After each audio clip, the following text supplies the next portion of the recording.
This is the Black Experience for all.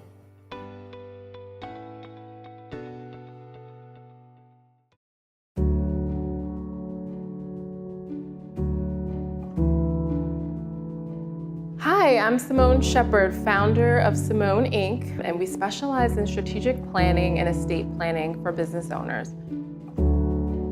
Well, growing up, I honestly saw the differences of economic class.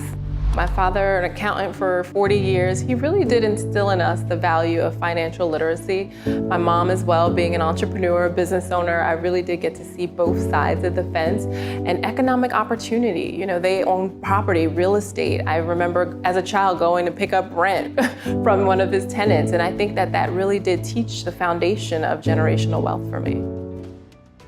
Most of the things that we try to do are geared toward young people, kids of color, and it's important, we believe that young people, especially young kids of color, get a chance to see successful Black Americans who look like them. Absolutely. Yes, absolutely. So I wanted to start with, tell me a little bit about your upbringing, about where you were born and your family a little bit. Tell me a little bit about that. Sure. Well, you're pulling on my heartstrings because my family is definitely my foundation.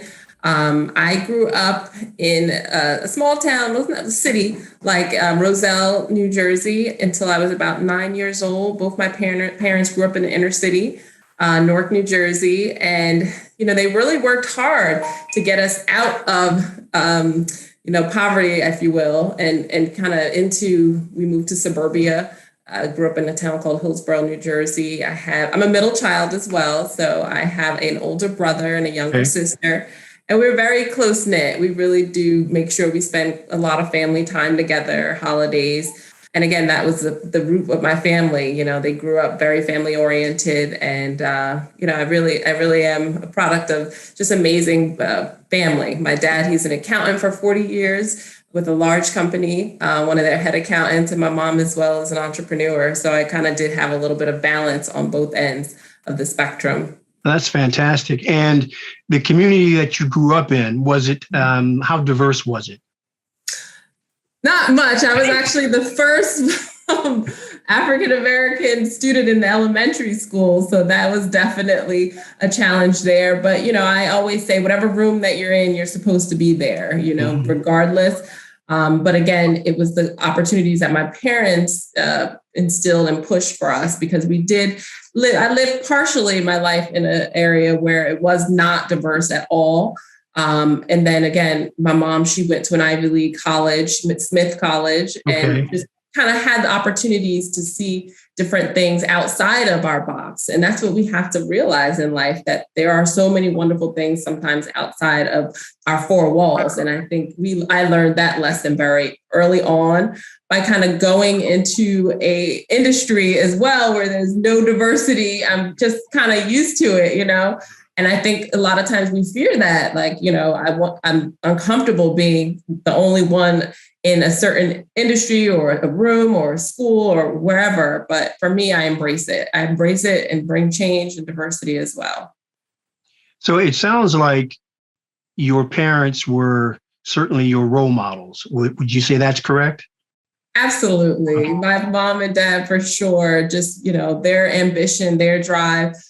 They always pushed me. They never let me feel that I couldn't do anything.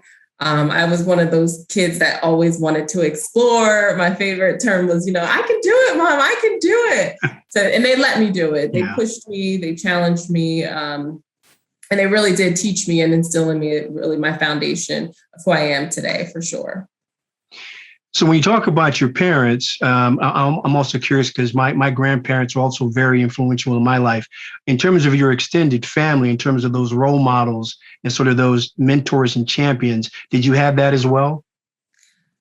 Oh, absolutely. I think you interviewed one of my major influencers and mentors, Miss Betty Hines. She's definitely helped shape me and my business acumen and just all around just a great woman of inspiration and woman in business. I definitely believe mentorship is key we need those reference roots in order to see and understand how to be, if there's, whether it's a business acumen or an industry. I think it's important to find a mentor and someone who's doing things that you yourself want to do as well. So that was key for me in my career, is really leaning on my mentors and people who are successful. I looked and I went out and tried to find mentors when I first started in my industry. And, it helped me because I really didn't know. I was a fish out of water, but I listened. I was a student. And I think I don't try to reinvent the wheel all the time, so that has definitely helped me in growing my practice for sure. Well, I'm curious, though, in terms of growing up, obviously you had your parents. Were there any, when you were in your teens and so on, even in college, did you have other people that were sort of championing you, who were sort of mentors and role models that you sort of looked up to besides your parents? If I had to look back, as far as what I saw in high school and on the college level, I think I was like an anomaly because I was definitely ahead of my time growing up. I did not always understand the value of mentorship. So I don't think I had anyone specifically other than my dad and my mom at that age just guiding me. I also had my basketball coach, I would say, and my track coach, Coach Reefy.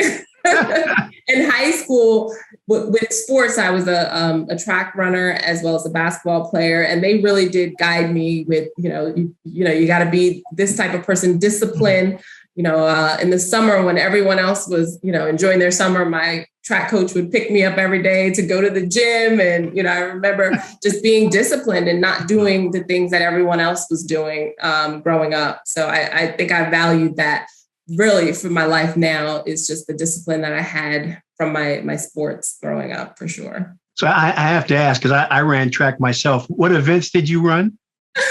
So I was a 400 runner. A 200 was my favorite run, but I also was I did the long jump, which was actually my favorite sport. I know I have a couple records out there somewhere, but I'm very tall. I'm almost 6 feet tall. And I really did hurdles too.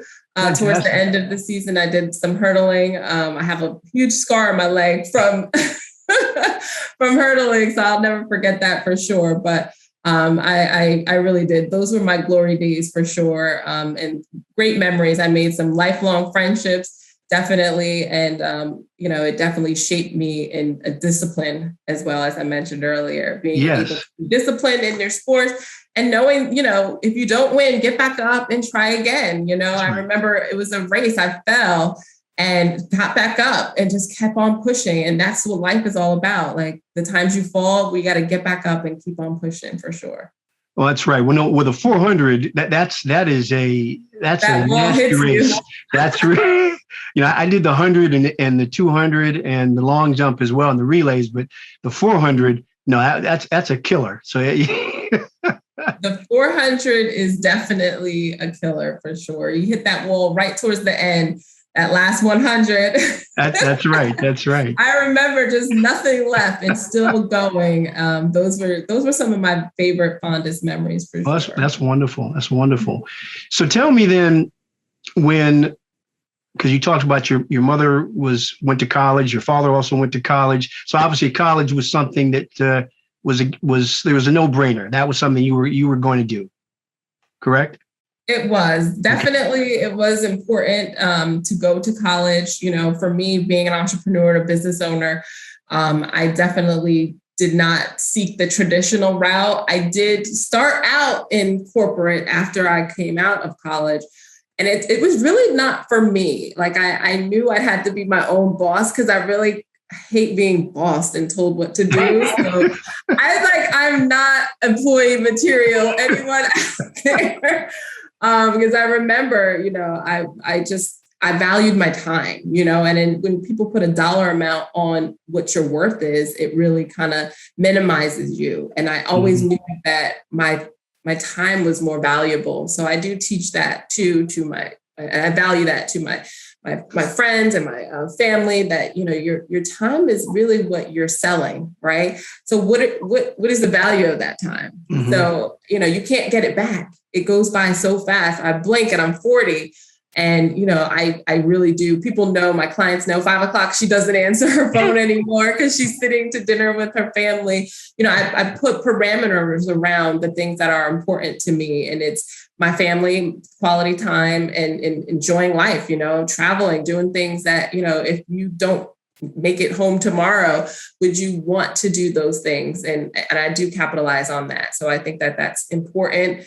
As an entrepreneur, we can be so busy running. And then the years go by so fast. And did we really have a quality of life? So I definitely try to take my time and appreciate, the time that we have, for sure. And again, in my industry, people are here today, gone tomorrow. And it does give you a valuable insight of, people think, you write a lot of insurance policies, but we also pay a lot of death claims. It was one month I had almost 30 death claims. So it does emotionally make you have a newfound gratitude for life. It's not all about, okay, we write these policies, but we also pay death claims and have to, connect with family and do important things with estate planning. So I think, it definitely gives me, for sure, a new foundation, a revitalization of, life and living, for sure.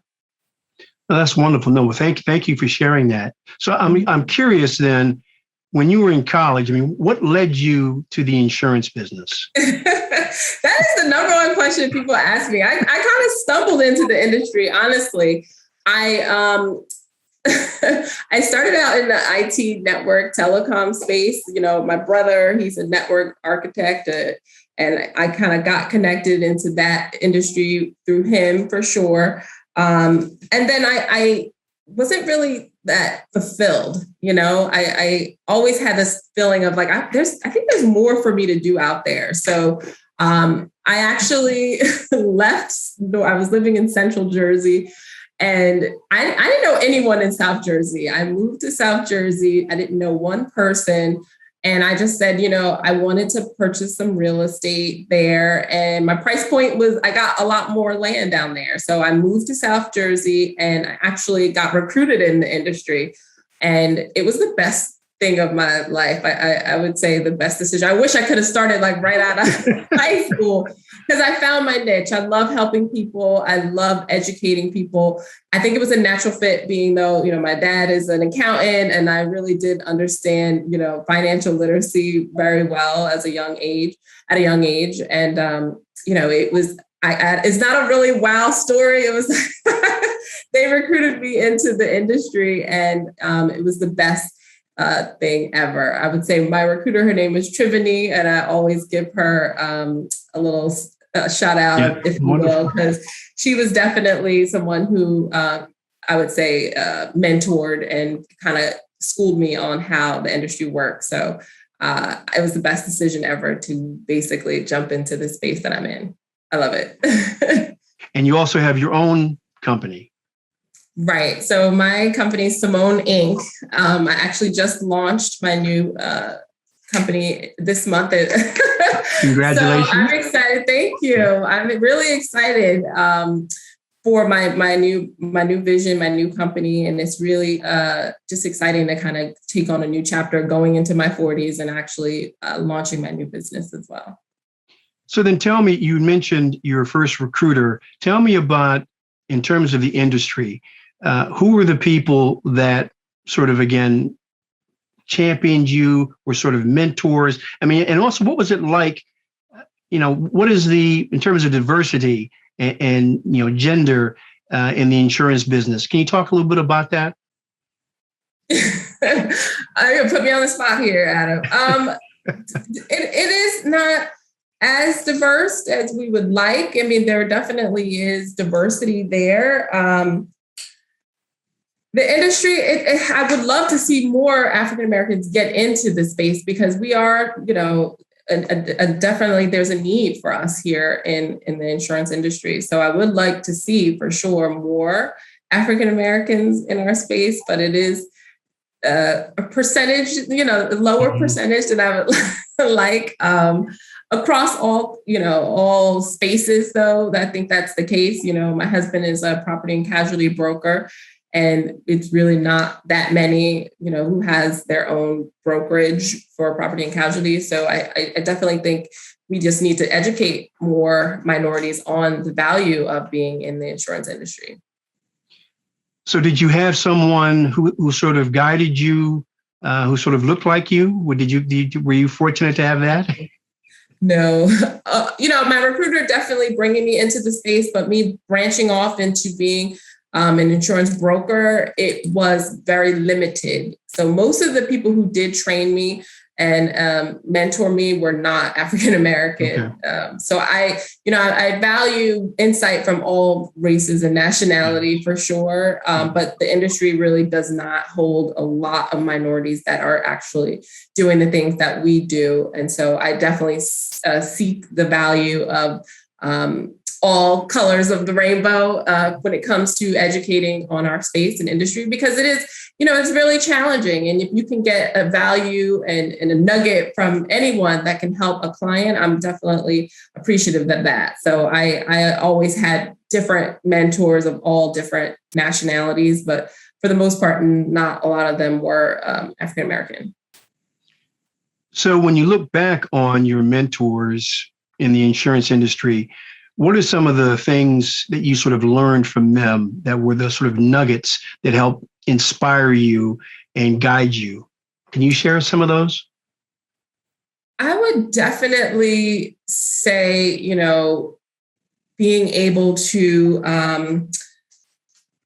just being able to pivot sometimes. I think our industry has it needs a lot of growth and change. So I'm able to use my voice a lot when I, see things that may be challenging. So not to jump into all the specifics, but you really have to be able to have thick skin for sure.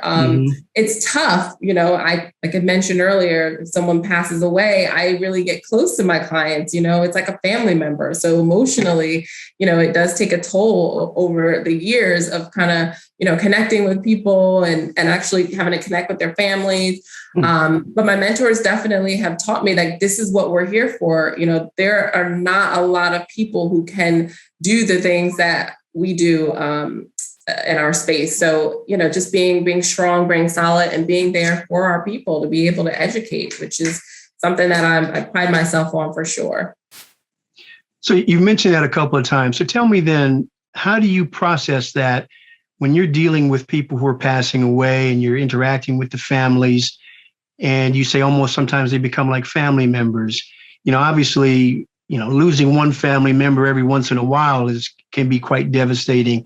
If you're that invested, how do you deal with that, Ciemone? I mean, do you compartmentalize? I mean, meditation for sure. I do definitely a lot of meditation, and then just gratefulness. I practice gratitude for sure. When you think about people who don't have, their wills and things in place, and it has to go to probate, all the things that are being not prepared, and then you have people who are actually prepared, it does make grieving a little different when you have, I always say, your ducks in a row. Okay. When you're planning and you have, your trust and different things that you need if you pass away. So for me personally, I have been more honored that I was there to step into these people's lives.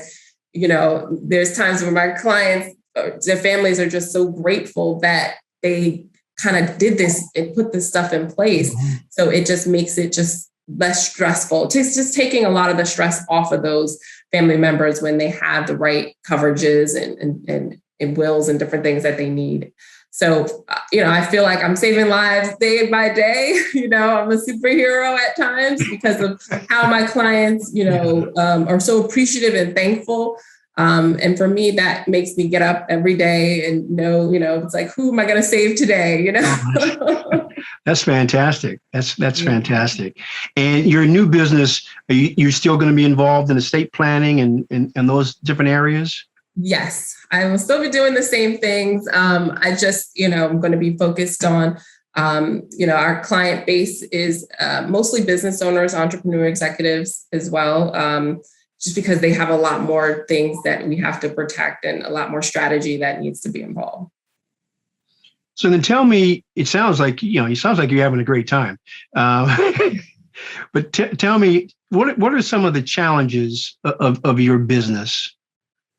Well, I think the pandemic has really highlighted the uncertainties of how we're responding in the insurance industry. But for me, I really just not sure how, I like getting out networking. I like meeting people. It's just been Zoom, how we're connecting now, Adam. I would love to be able to see and touch, but they're becoming obsolete. So being able to pivot and kind of utilize the internet more. And it's important for me and my brand to be able to utilize the social media a little bit more than I was in the past. Also want to say thank you to my branding team, Nicole Colbert and CJR, for doing an amazing job with my new company, Ciemone Inc. I have to kind of give them a little bit of a shout out for sure, because they've done a phenomenal job with my branding and launching and helping me with adjusting to the new changes for sure. That's fantastic. So tell me, in terms of, you talk about there aren't two questions. One, there aren't that many people of color in the insurance business, but in terms of clients, do you feel that people of color, Black people, are we, in terms of taking insurance seriously and how involved we are in terms of insurance, are we proactive in that field? Do we have enough insurance? Well, I can't speak for everyone in general. I think there's always room for education, right? So I think we should always be a student and learning and being educated, because things change, right? What insurance looked like 20, 30 years ago, there's new products and services that are here today. So I definitely encourage all races, especially now we're in the middle of a pandemic for sure, to really take time to look over and evaluate and update, right? So, I had a client who hadn't checked his insurances for, 30 years, and term may run out at that point, so you think you have insurance and then it's like, oh my goodness, I have one more month and this policy's over. So you really want to, brush off the dust off of some of the things that you have and really, find someone that you can trust and that you value, that you can kind of get education from, because really you don't have to do it every year. It's just, you want to kind of make sure you have the right things in place for sure. But as far as, minorities not have, wealth transfer is something that you have to, some people are for it, some people aren't. But, think about how different your life would be if your grandfather left you a legacy. I saw an article, Master P's grandfather left him an inheritance and he was able to start his business, and, you kind of got a leg up. So for me, that's important, that I do that for my family. So it's a case by case, if that makes sense for you. No, it does. It does. It's a case by case on what you find value in. There's some people who don't want to leave anything and they want their children to earn everything. Yes. And that's important. That's an important value too, so it just depends on the person for sure. So you talk about education. Where does, if you're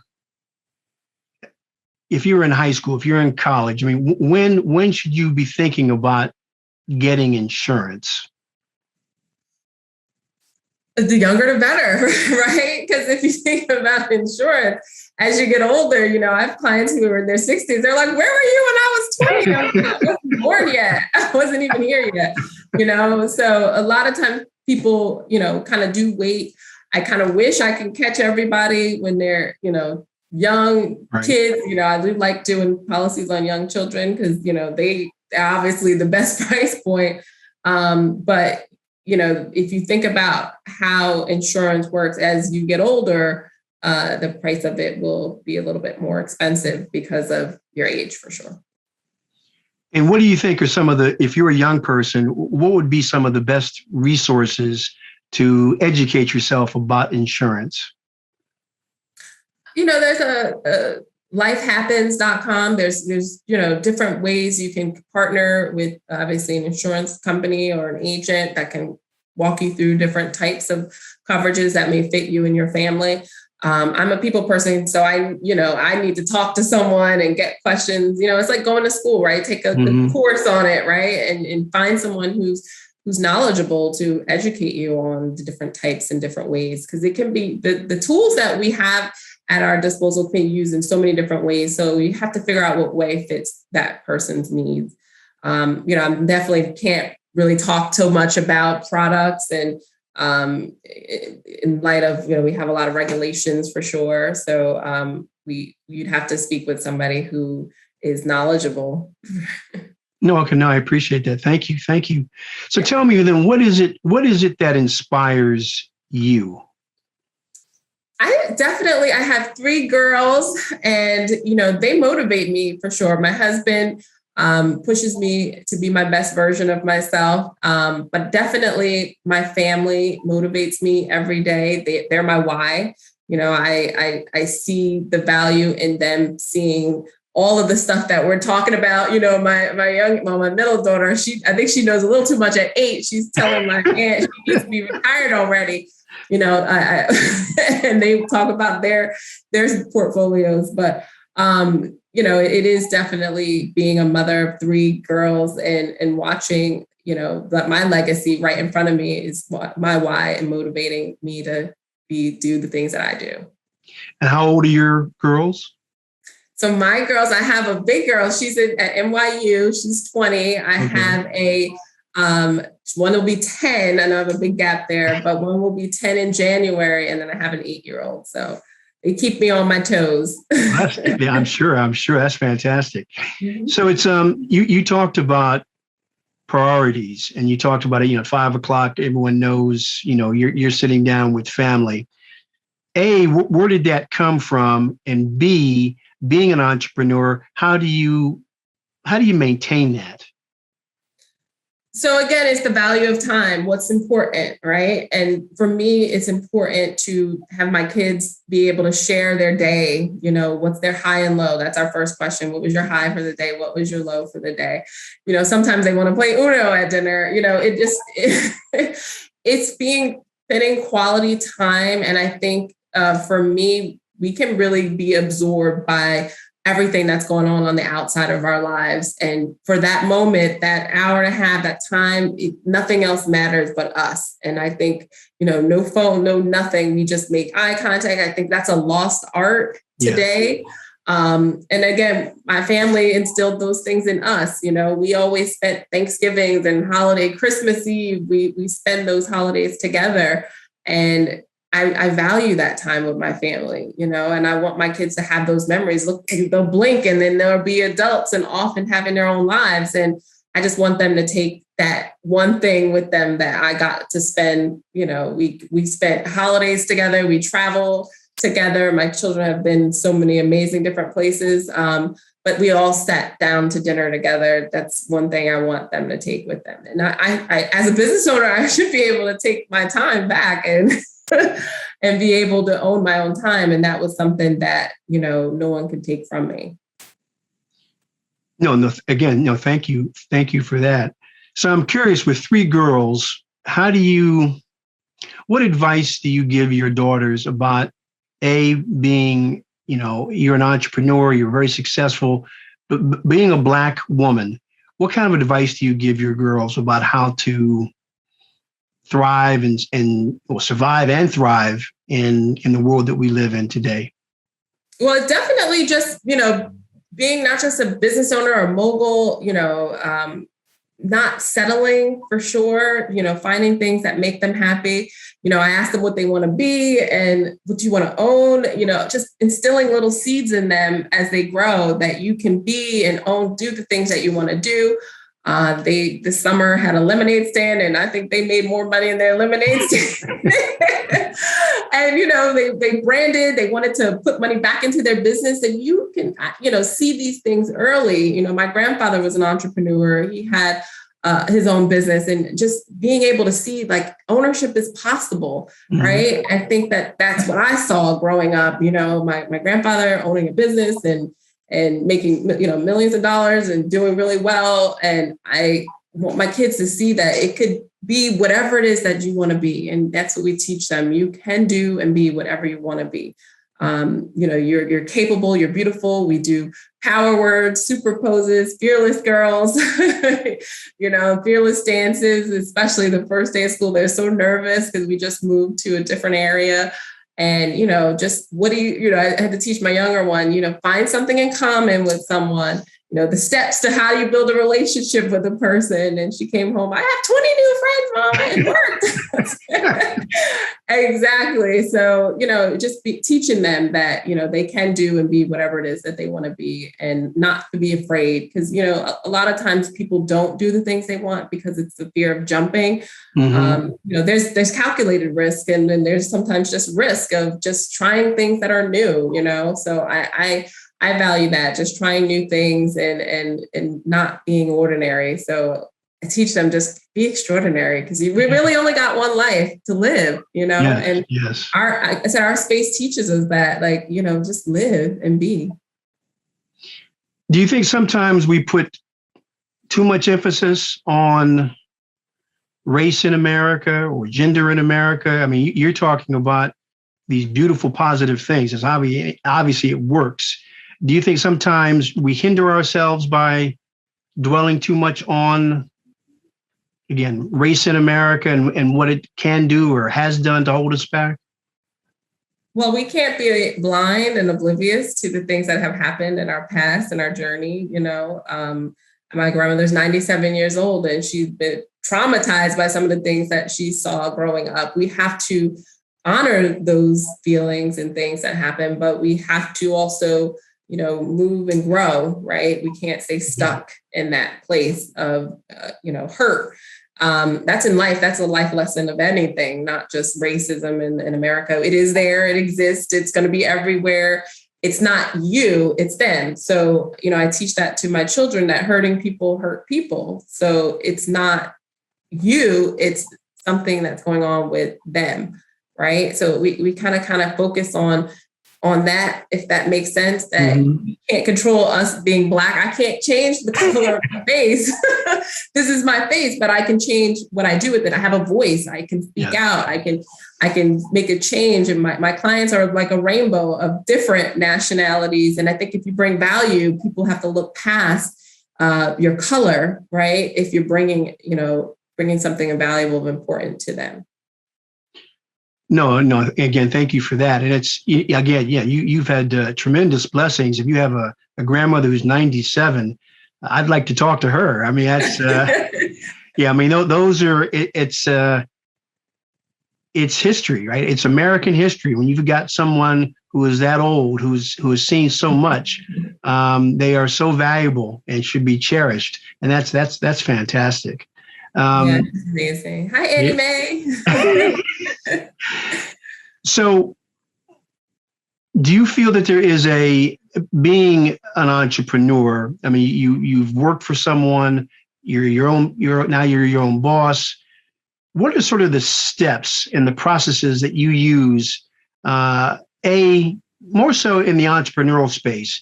I mean, how do you sort of structure your day, your goals, the things you try to achieve? I mean, I know the family is important, so 5 o'clock you're done. But do you start early in the day?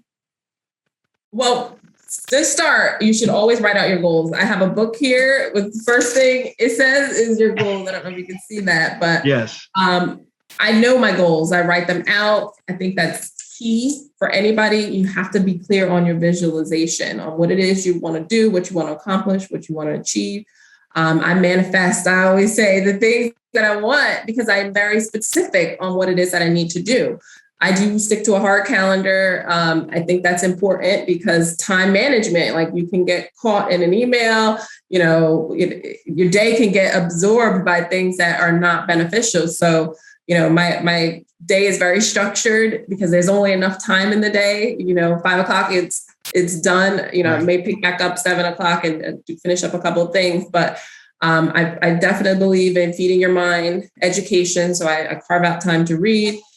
My first thing in the morning is definitely meditation. I have to get my mind in the state because you really do have to be on, and you can't be emotional with the decisions that people are making with their lives. It's a big job that we have, with doing planning and doing estate legacy planning.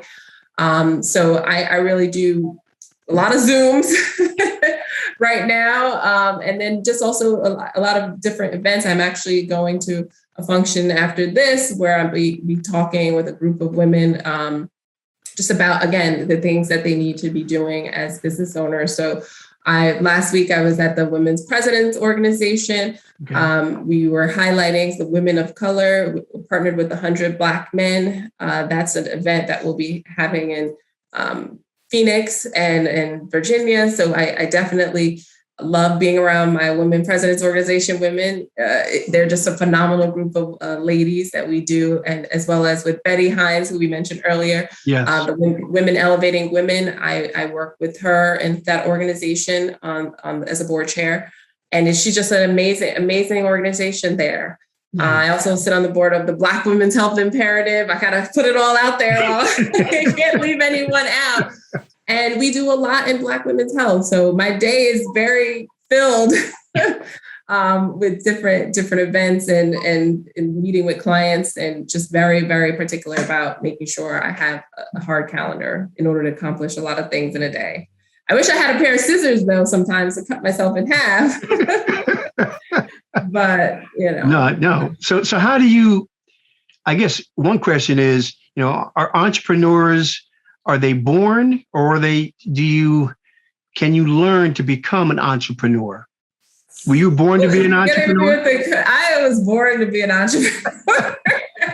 I definitely am not born to be an employee of anyone, but I think it is something that is in you for sure, because you really can't teach it. It's like a grit, right? That you have to have. Like, you have to be able to be forward thinking. You have to be able to be excited every day. It's a mental trip every day being an entrepreneur, because you don't have the ability to have, like a consistent paycheck whatever they pay, biweekly, 2 weeks. Right. So, however, I don't remember those days. Yes, I know. I got you. I know my profit and loss statement. That's it. So you have to be able to, ride the waves as an entrepreneur, mm-hmm. Be able to be consistent in growth and always strategizing. So I don't know if it can be taught, but I'm sure it can be developed, if that makes sense. Yeah. Like, I feel like you can develop it with anyone if you can teach and then there being a student. Like, I've always been a student. Like, I knew I wanted to learn how to be better than I was. So if you have that teachable person, I think anyone can be an entrepreneur if they're coachable. Like, it's a sport, right? If you're a good basketball player, I had the height, you might need a little bit of training and development to be great, right? So right. I think it's similar to that. If you're welcoming to development and training, then I think anybody can be great.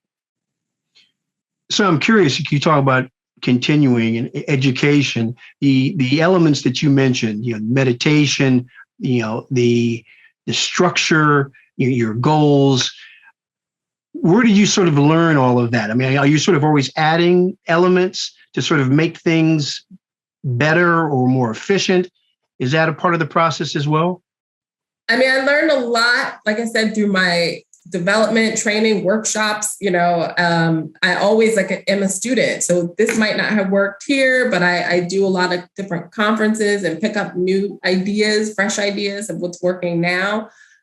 Being consistent, I don't like to reinvent the wheel. Things have worked, and what has made me successful, and I just stick to doing those same things. And they have had, I've been in this industry over almost, time is flying, over 10 years. So it's really the consistency for me that has made me successful.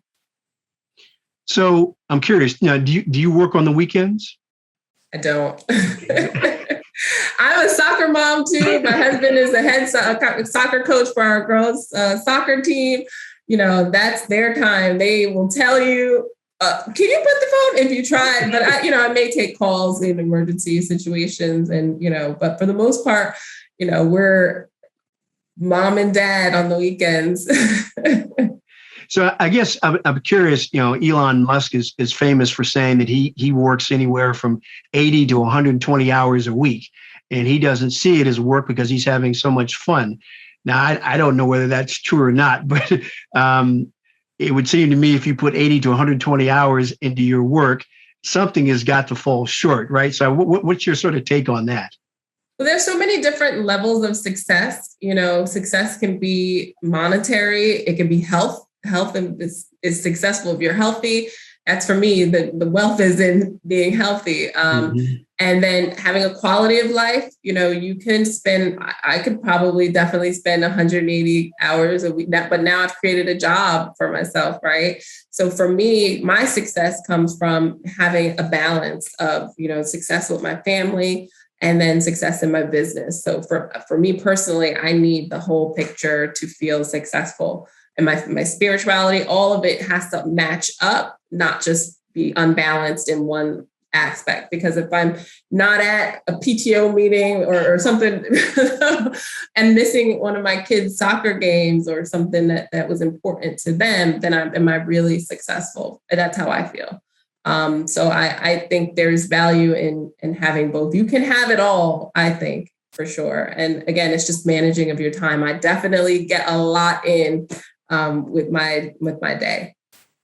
Yeah, well, no, I agree with you 100%. I mean, family is to me is vitally important. And you talk about having dinner every night. We have dinner every night. I have 4 children. They're older, but 2 are here still at home, and having that family time. And I think it's very, very valuable. And I'd much rather do that. And I've tried to go to every play and every sporting event.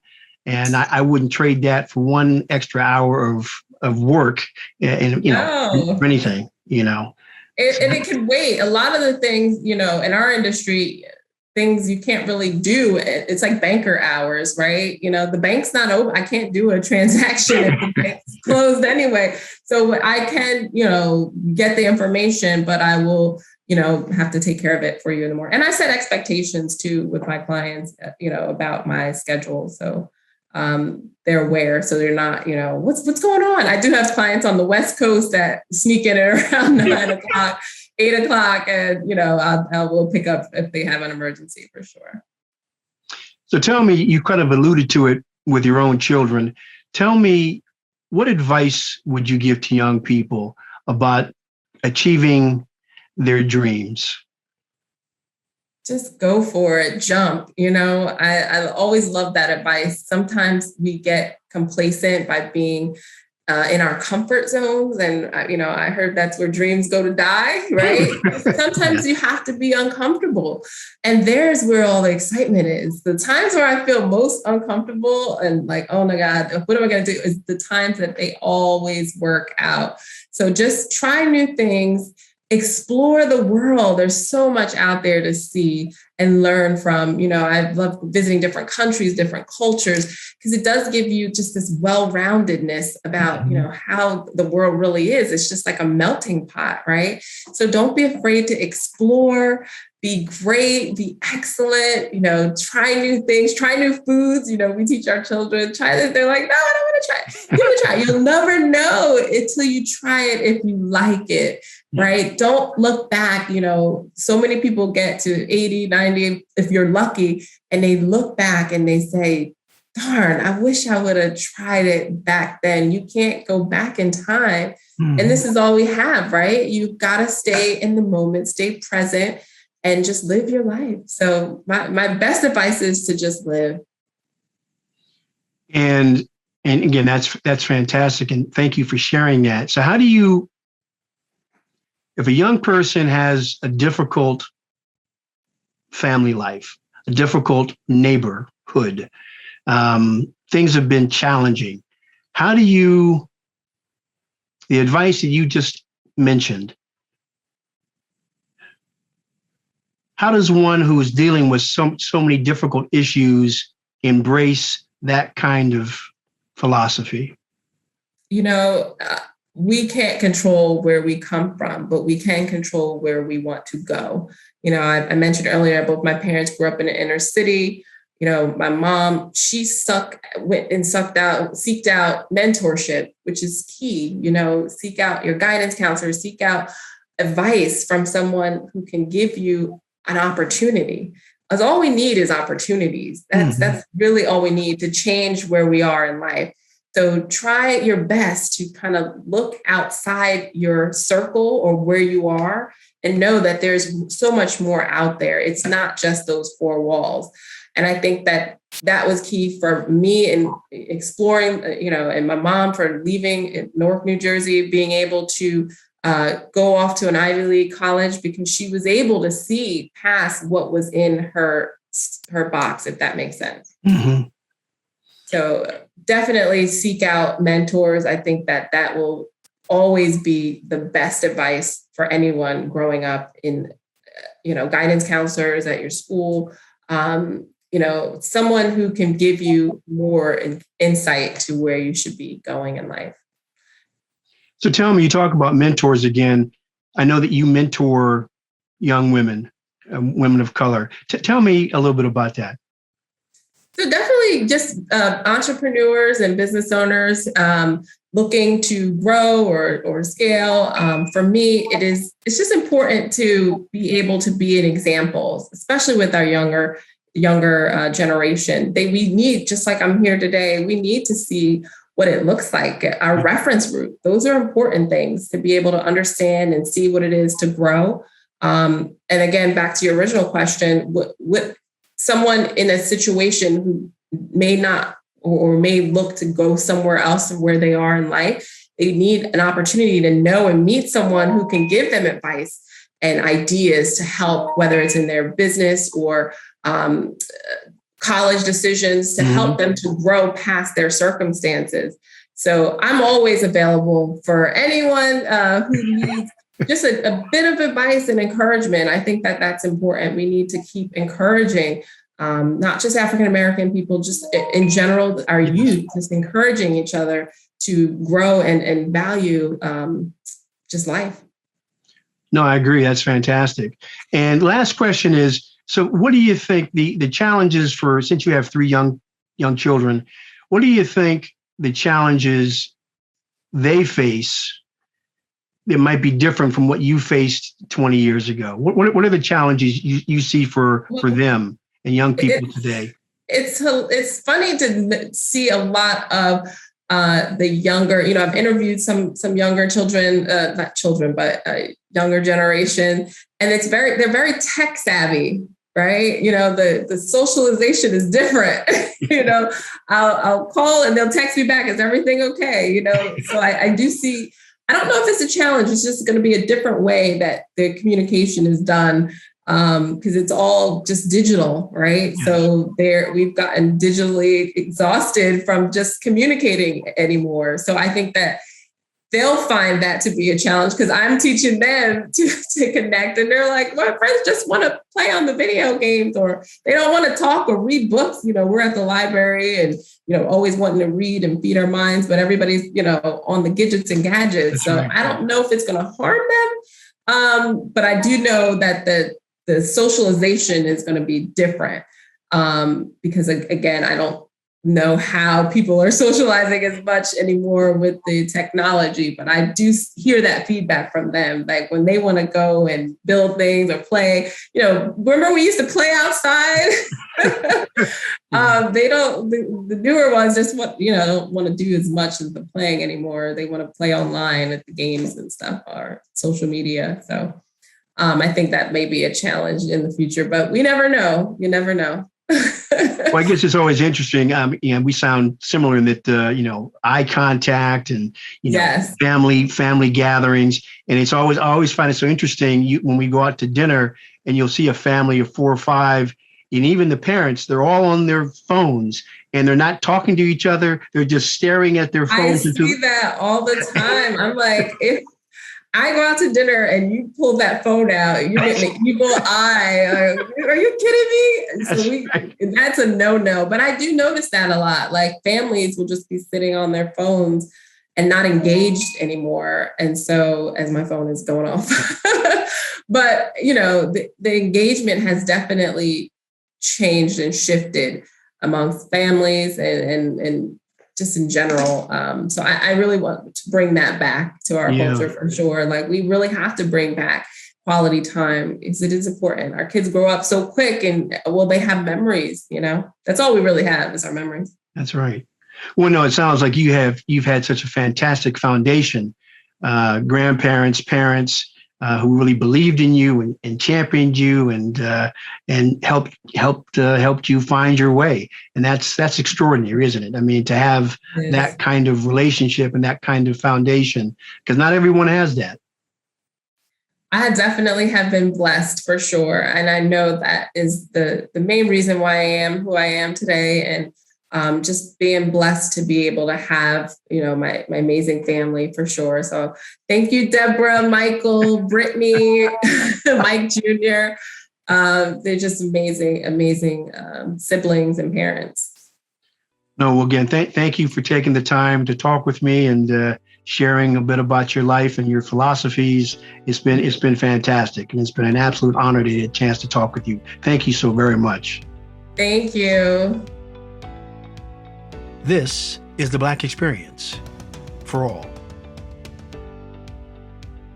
If you like what you hear at the Black Experience, please consider clicking on the join button to support our nonprofit. I'm Adam P. Kennedy.